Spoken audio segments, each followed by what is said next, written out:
how do you really maintain your Ram 1500 engine for peak performance? So I'm going to be sharing with you guys that in this video today.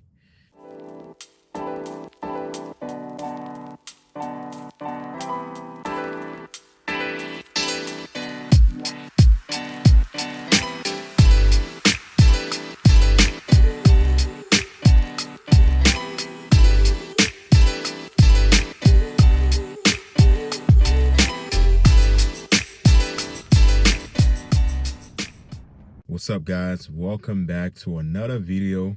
Happy Wednesday. It's a little cold, raining day today. So the question is, how do you really maintain these 5.7 Hemi engine that's in a Ram 1500 for a peak performance? How do you stay on top of that? What are some of the things that you need to be doing? Hopefully if you got a Ram, hopefully some of these things I'm going to be naming, you are probably doing it, or you should be doing it. I'm telling you, if you guys want your Ram 5.7 Hemi engine to last for quite a long time, to not give you any kind of pricey repair cost, I would definitely say you should be doing exactly what I'm going to be naming on this list to you guys today. So if you guys are here for your first time, welcome to the channel. This is my 2014 used Ram 1500 I bought about almost 2 years ago, and this is what we are currently building and what the channel is about. So I have a lot of things coming for this truck and the work. So if you guys are a fan of Mopar, you here because you're into cars, trucks, content, whatever, you're a car guy, just do me a favor real quick. While you here, click that subscribe button. Also click that like button. I would definitely appreciate it if you do so.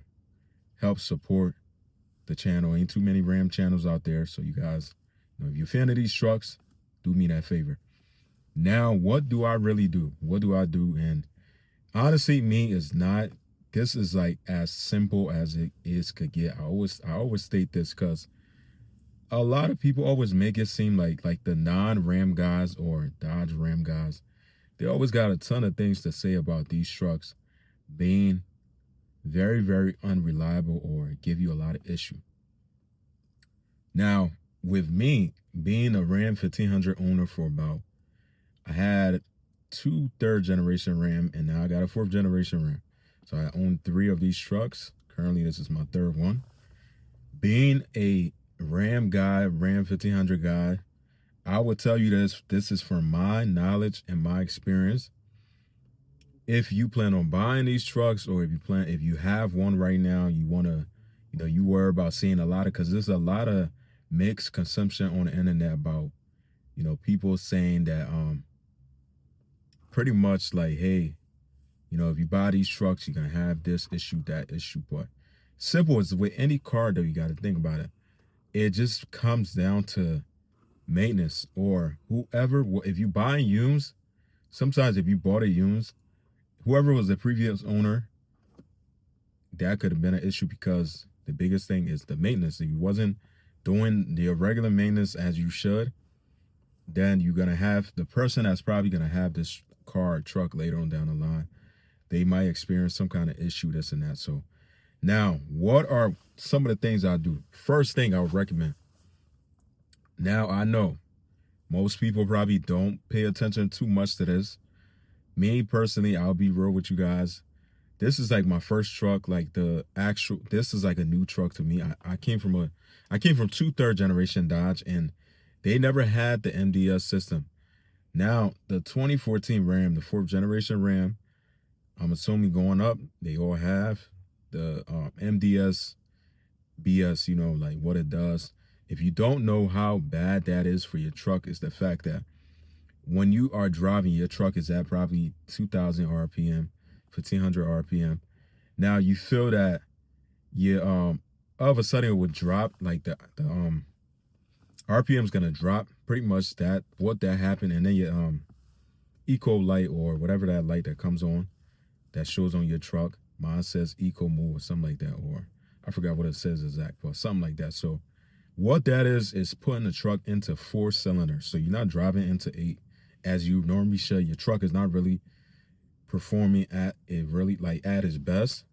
It's pretty much struggling on 4-cylinder because it's saving gas and according to Dodge or Ram, whatever, or it's helping the engine save on whatever they wanted, whatever the main reason they did that for.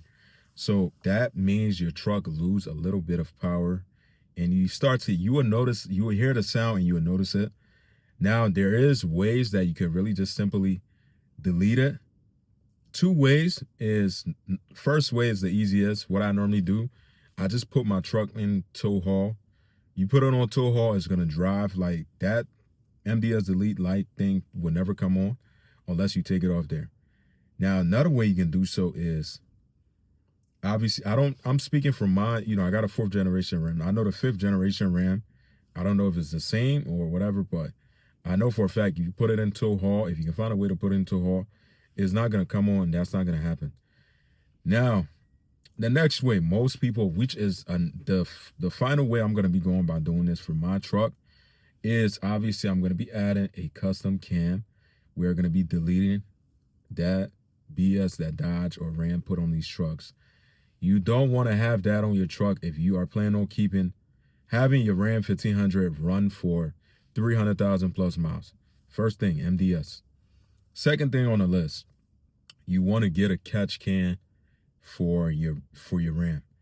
Why? Because once again, Dodge never, I don't know who came up with this idea, but a catch can is important because you don't want no kind of like blow-bys and stuff like that going back into like the dirty oil or something like that, going back into your 5.7 Hemi engine. That's not good for your engine at all. So that's the whole point of you adding a catch can. So it will feed it into the catch can. That way, every oil change you do every oil change or whatever, all you got to do is very simple. You just empty it out, put it back on pretty much. Speaking of catch can, I got to check mine because it's been a minute since I checked it. But I don't think, I'm going to have to check it though. Once I'm going to check it out. But you need a catch can. Third thing I would recommend is one of the biggest things. This is like I always see, like, I've seen a lot of people like debate about the oil, this and that, saying you got to use this oil or it doesn't matter if you use this oil. From my experience, every truck, all the Ram 1500 I had in the past, well, till now, the 2 I had before and now this one, I've always run full synthetic. Now, long as it's full synthetic, it doesn't matter, obviously, on the brand. But me, I think I use Mobile One. So it doesn't matter on the brand, but I just use Mobile One because I know Mobile One is one of the best out there that you can get. But you have to run a full synthetic into these trucks. It's recommended at all costs. Like, you got to. It's not, you shouldn't be running anything less than full synthetic. Like, I'm telling you guys, even though you will go to, if you don't do your oil change, you don't have any kind of road mechanic experience, sometimes when you go to like a place to get your oil changed, they'll always recommend like, hey, look, it's cheaper. If you go with this, your truck will be fine. You can run this regular oil inside of it. Do not run regular oil because obviously full synthetic is a thicker blend oil, much more better for your 5.7 Hemi engine compared to you running the regular oil inside of it. That is a much more thinner oil, which is not good. You don't want that in your 5.7 Hemi engine at all. I'm telling you. It's going to cause some kind of problem later on down the line. My next thing I want to share with you guys that I would say I would highly recommend if you got one of these trucks is, if you're going to do it all, you want to run the Mopar filter. Now, some people say filter doesn't matter. Me personally, I don't run nothing but the Mopar filter on here.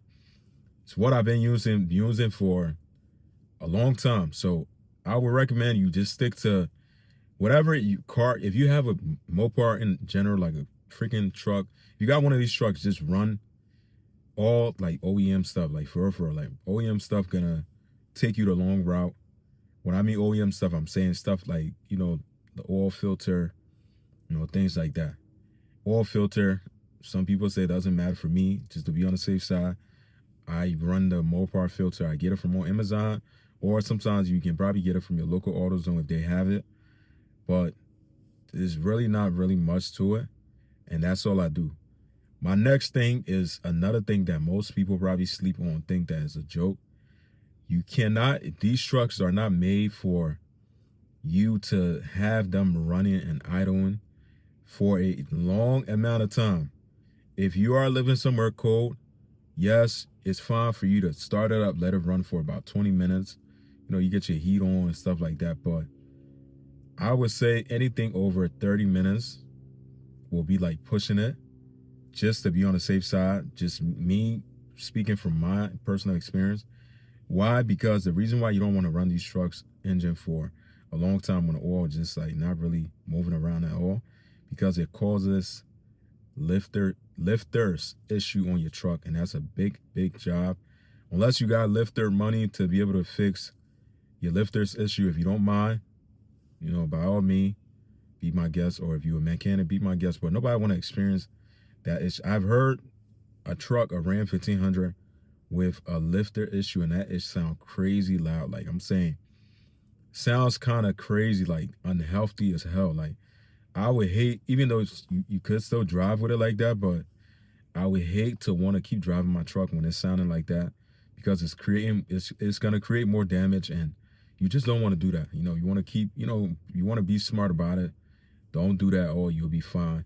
But apart from everything else, like I would say, out of everything, like I just named to you guys, this is really like what you really got to do with these trucks.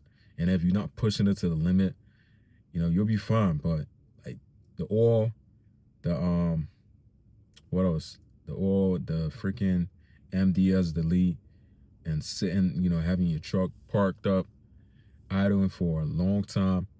I'll say for me, that's like the top 3 things right there.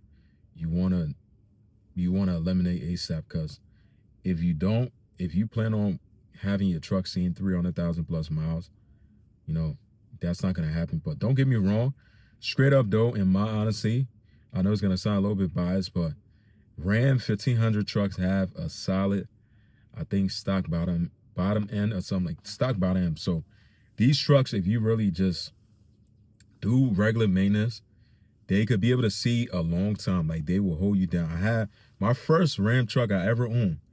Believe it or not, that truck had about 300,000 plus miles on it, and that was somebody's work truck. So it wasn't my work truck, but I bought it for my first pickup truck. I was young at that time, and it didn't have any lights on the dash, which was kind of crazy. No lights. And then the crazy part about it, I had it for about maybe a year or two, and then I sold it to a guy that also was looking for a work truck.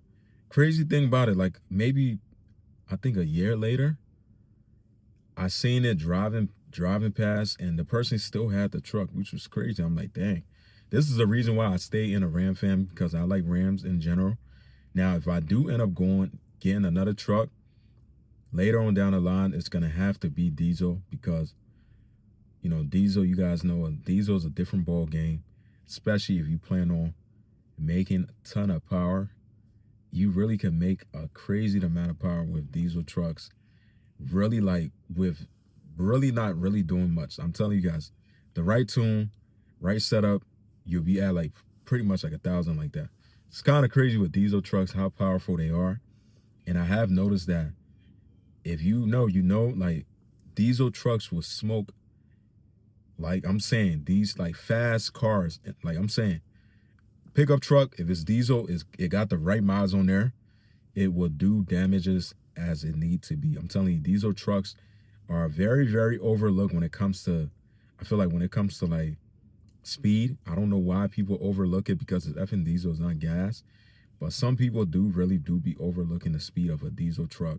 I know for a fact diesel trucks are crazy fast, but not just for the sound wise, but Ram, Cummins is the best diesel trucks that you can get. I know I'm off topic a little bit, but I'm about to end this video, man. You guys do me a huge favor.